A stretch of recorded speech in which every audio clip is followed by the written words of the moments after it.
Hello, Julia.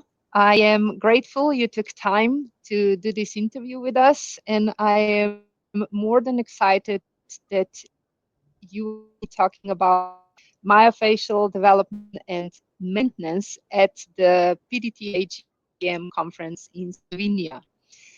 You are the power and the brains behind the Galen Myotherapy. How and why did you start developing Galen Myotherapy? Thank you, Petra. That's really kind of you to invite me to talk. And I love the idea that you're having these interviews before the event. I think that's such a good idea.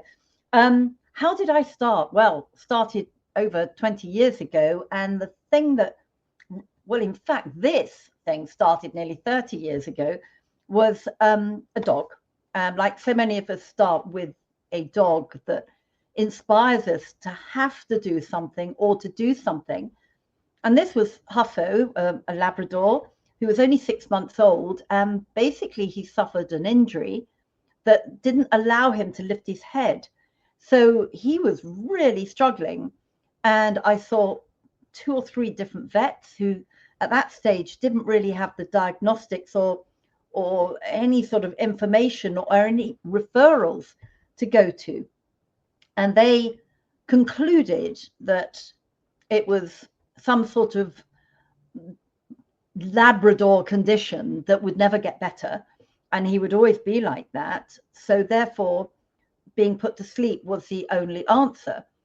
But he was 6 months old, and in every other way, apart from being able to lift his head, he looked happy-ish. I mean, obviously, he couldn't get up from lying down and everything. So it was a bad situation. And I thought, you can't put a 6-month-old puppy down. And also, he was our family. And anyway, it was awful time. And then I met another vet just by chance. And I said, what do you think of this puppy? What do you think's going on? And he very simply turned round and said, I think he's got a bad neck, which suddenly everything went off in my head, because I have bad neck, I have a bad back, don't we all generally at some stage? I mean, he's got a bad neck. What would I do for me if I had a bad neck? And so luckily he still liked his food. And so I just invited him to try and lift his head with a little biscuit, just saying, come on, lift your head. And a little bit and a little bit more and a little bit more. And I think it took about a week or 10 days. He had his head up. So he had obviously injured it here, a soft tissue problem, not a skeletal problem. It was a soft tissue problem because he was x-rayed. And I thought, my goodness. And he regained all his mobility and he went on to live until he was, I think he was nearly 17. So that's a lot of years of happiness that he would have missed out on. And that really got me. It really got me a few months after he had improved, that I thought, how many dogs have got bad backs or necks and are basically being put to sleep because there's no known cure for it, or there's no help? Because of course the drugs weren't as precise then also. And only he was on painkillers, but nothing helped. The anti-inflammatories weren't helping. And that's when it started. I thought, I can't do this. I can't let this happen. So I started to investigate the best route to go down. And first of all, I met up with a woman who treated horses, and she did sports massage for horses. This is years ago. And that's got to be it. But I said, where did you train? And she said, well, no, the woman only does horses. So then I looked all over the world and I found someone in the States. So I first of all trained on people, then on horses. Then I went to the States and I trained with someone in the States and then brought all that knowledge together. So it was a long journey and started practicing. That was a moment.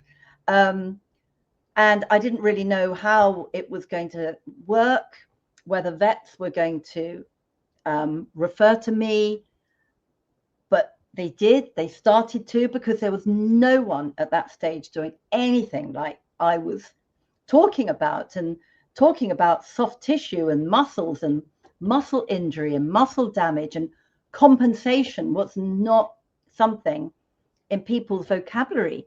So it was incredible. And then I very soon got some dogs referred to me from vets, because we always have to have veterinary consent in the UK. So they used to say, well, you're not going to do any harm, so that's fine. And these dogs were really in a bad way. And they were changing, and they were changing dramatically with this treatment. It was amazing. And the vet started to get a bit more interested. And then I met a couple of more vets who said, no, I really want to work with you. And we started to make more progress. But it's been it's been hard progress. It's been really hard. You just can't give up. You've got to stay with that original thought. I really want to make these dogs' lives different, one by one, one by one. You can't think any bigger than that. Well, I couldn't. I just had to go one by one. And if I improved one dog's life, then that was amazing. And then the next one. And that was when I started thinking, well, I can't do this on my own. I need some really great people to work with. And that was when I decided that I've got to start a school. And that was, I think that started in 2006. So that's been going a while now too.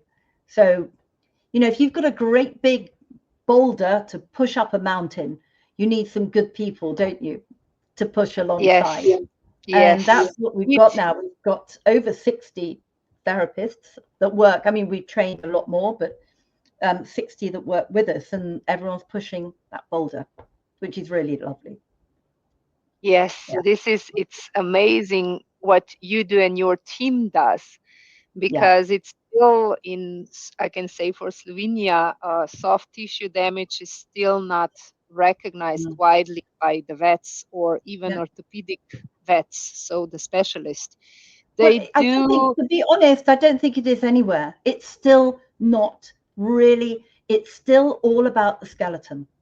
It gets a yes. very high ranking because you can see it, you can feel it. But you can feel soft tissue, but you've got to feel it in a different way. But sorry, you were saying something. You can you can tell your story. We are here because of you. No, but I can also tell from my experience. I have now he's 12-year-old boy. And we did also Galen Myotherapy, the online support, Yes, in yes, 2016 or 17, I think we did it. yeah, And it helped him immensely. It's actually he has elbow dysplasia. right. In both elbows, one was operated, Mm, one was not. The bone is just floating in the muscle, and they said we mm, leave it there as long yes, as it's not making trouble. We leave it there. yeah. And he cannot take the non-steroidal Mm, anti-pain medication. mm, So he's on gabapentin, and he had yeah, gabapentin and amantadine, the highest dosage. mm, And when we managed to relax his muscle and his fascia, yep, we are now down to 1/3 of his medication, yeah. and he moves like he has not moved for 4 years now. Wow. Yeah, yeah, yeah. It's so important, and I think that's, if one of your questions was what's your biggest frustration, my biggest frustration is we can't get across to people how the myofascial system holds the dog together, or the dog breaks. It's not the skeleton, the myofascial and the connection to soft tissue. All the soft tissues are the thing that holds our form. And if there is something damaged, our form changes. So if our form changes, we become unbalanced, and then we get compensation. So we get worse dysfunction. And it's incredibly easy to damage soft tissue. It's resilient when it's in a nice balanced form, but if it becomes unbalanced, that's when everything else becomes more and more unbalanced. Yeah. And then you go into this vicious cycle Yes. when one thing hurts and then another thing hurts and then this hurts and then everything hurts and Exactly. then you don't want to Exactly. move. And then if you don't want to move, everything gets even worse. Exactly. And then if you go somewhere and you say, well, my dog is limping on their front right or whatever, that is the limb that gets treated rather than where it came from, which could be somewhere completely different. So exactly that. And that's where it gets really complex. Okay, so my next question would be, how does Galen myotherapy differ from other manual therapies, let's say just a massage or Sure, osteopathic sure, treatment or sure. therapies like this? Yeah, yeah. And again, a good question. It's very different because it's sort of, there are lots of different facets to it. Most of them have been invented by dogs. So for one thing, we use choice, which is Positive PACT, and that was written by dogs. It wasn't written by me or anyone else. It was how they naturally behaved when they were allowed to behave how they wanted to behave within a treatment. So they showed me what they wanted, how they wanted the treatment to run, which was giving them thinking time and time. So that's one big, big thing, because without Positive PACT, without the choice, we are working on an animal that we think we know what's wrong with them. So we work where we think is right, rather than working with them and saying, where would you like us to treat you? And I had a dog this morning I was treating, and she has got a really painful shoulder, really painful. So much so she's licking her feet and really, really uncomfortable, and into her neck. And I was treating this shoulder, and I said, look, I really think I ought to have a look at the other one. And she looked at me and went, I don't think so. I said, well, when you're ready. And she got up, and when she came back to the treatment area, I said, right, come on, let's have a look at this other shoulder. And she went, okay. And she laid down with her head looking at me. And I said, would you like to just put your head down? Just put your head down. And she went, okay. And then she did it. And you could see that she was really, but she remained relaxed because she knew she could get up. So I think I could tell you lots of stories like that, but that was just an hour or so ago. So it's very fresh in my mind. So that's one thing. But the other thing, and there are quite a few that are different, is we assess posture, which again, that is a dog telling us what is wrong with them through their posture. They can't lie. They can't pretend that there's nothing wrong. They can't mask it. It's there. So we are now, I've been studying posture for years and years. So it's not just looking at the big posture, it's then taking it further and interpreting their posture into what's going on in their body, where it could have come from, where's the primary, where's the secondary, which again helps us treat them. So we know where to perhaps start. So we've got the posture and the choice, which really helps us target where each of our dogs that we're treating wants to be treated. Those are the main two, but it really is all about that whole 360 assessment. So we do a comfort scale as well, which we put together based on our knowledge. And I'm going to try and remember the 4 categories, but I probably won't. One's physical, one's digestion, one's anything else, and something else, and I can't remember. But there are lots of behavior, of course. So we try and look at the dog's whole life within the comfort scale, and we can get a percentage. And of course, we do that in our distant support too.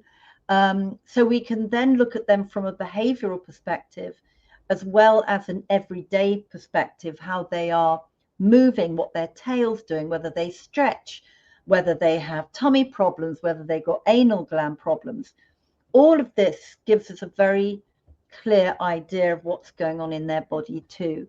I mean, those are, I'm going to forget things now, but those are the main things I would say that have all developed through dogs showing us what they need. I suppose the big thing really, and I don't think it's something we make very much about, and we should, is that we only treat dogs. We don't treat any other species. We specialize in dogs. So that's all we look at.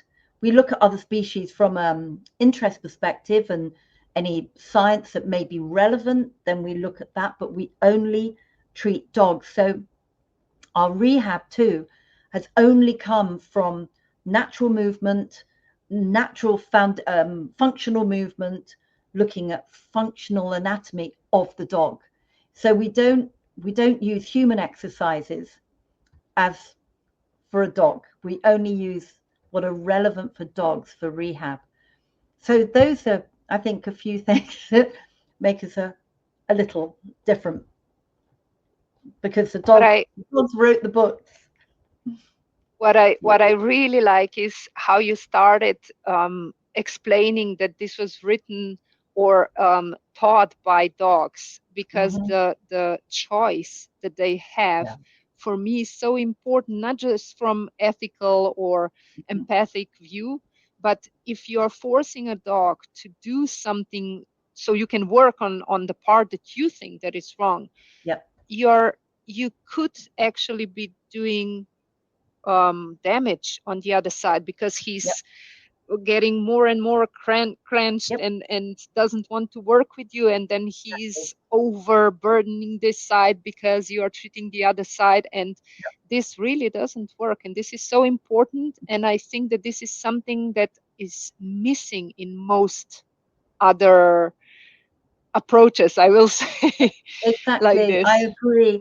And this is where I think so many good dog trainers can be really part of this, with the cooperative care, helping people with their dogs in cooperative care for when they go to the vets, because choice in a vet doesn't really work, because you're going to show me any needle with anything nice around it. I'm not going to go, oh, yippee.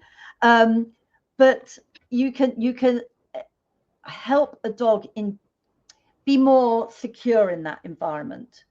And I was saying before we started recording how we're working with these amazing Brazilian vets that are really working with cooperative care. And I think this is where we can all come together and really, really make huge differences. Off to our next question. Yes. In 2020, you got a new Labrador puppy named Tilly, who we could see develop through your series Tilly Talks, which was amazing, and I recommend it to everyone to to look at it. And you also had at that time another dog named Maggie, which was, I think, around 10 at that time. How did you, or what did you make differently? What was the difference between raising Maggie and raising Tilly? Yeah, that's a great question. And if you don't mind, I can't still talk about Maggie very much. She's here. So that's quite difficult still, and everyone will understand that. But it's a very good question, because Tilly had exactly the same. I was in a different environment with Maggie than I am with Tilly. Environment as in a different house.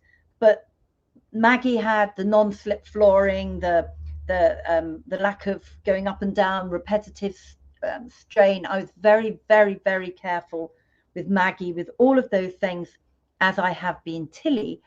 But I think the one thing that has been so different with Tilly to Maggie is scenting and scent work. I only did some with Maggie towards the end of her life, not because I didn't like it, it's because it wasn't available in the UK, really. Not many people were training. Now there's a local girl who comes here to do some training, and Tilly loves it, loves it. It gives her deep fulfillment. I can see that because she's being a lockdown puppy. She hasn't done well with noises because we live near a busy road, and it's so noisy and it really upsets her. She really gets very scared. However, with the scenting, she's so focused on that. She lives in that world, and it's so good for her physically and emotionally and in every way. I mean, she has done so well with it. And now we do man trailing, which I never did with Maggie. Maggie would have loved that. So it's a shame that it wasn't available, but we've got to do with what we have. So I think everything else so far has been very, very similar, from the puppy exercise and the puppy development. But going on, I'm going down a very different path now with Tilly, because Maggie was the best trainer of the students. She was fantastic. I'm not sure whether Tilly will enjoy that as much, but we'll see. So I think that's a big difference. It's she may be the same breed, but they're very different, aren't they? And this is also something that it's really important to tell people in general, that even if they are the same breed, they have different preferences. They are the individuals. They can be so different. Yeah. Well, I'll just tell you, Maggie was a complete comedian.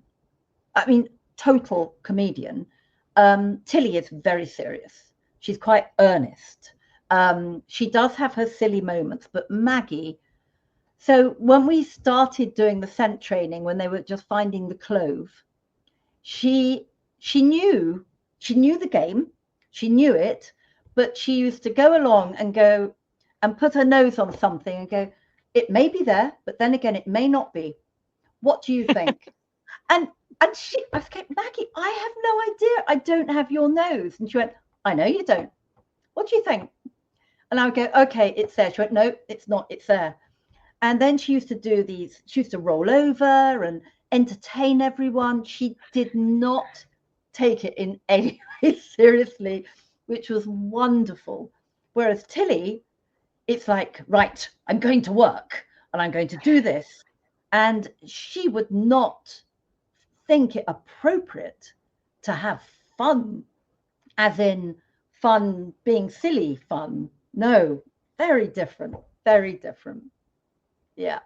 I have the last question, and this would be, if you would have one thing that you could tell to new dog owners or to owners of puppies, what would Mm. you recommend? What would you be one Well, wisdom the that number they could one, follow? the number one is non-slip rugs, non-slip flooring. It absolutely, without question, it's the most damaging thing in my experience for puppies and adult dogs too.